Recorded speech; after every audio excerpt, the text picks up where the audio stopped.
কেমন আছেন আপনি? আছি আলহামদুলিল্লাহ ভালো। তো আপনার বাড়ির সকলে ভালো আছে তো? আছি আলহামদুলিল্লাহ। তো আমি আপনার কাছে সরাসরি আসলাম একটা কথা নিয়ে, যে আপনি পুরা 3 দিন দোকান বন্ধ ছিল আপনার, কোন কারণে? ইচ্ছা অনেক অনেক ইচ্ছা অকারণে আমার দিন খাটাইলো।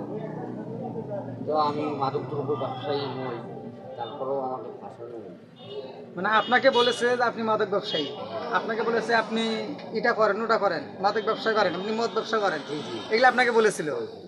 তারপর তারপরে আমার 3 দিন ওই অন্ধকারে দিন কাটাতে হলো, বড় বড় মশার কামড় খেতে হলো। আমি কোনো অপরাধী নই, কিন্তু আমি ব্যর্থহীন হয়ে এই মুসিবলে বসে আছি।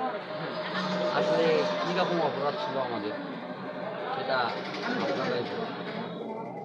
আমার মনে হয় আপনাদের জনসেবা করাটাই অপরাধ ছিল। না না না, সেটা বড় কথা না না। না বলো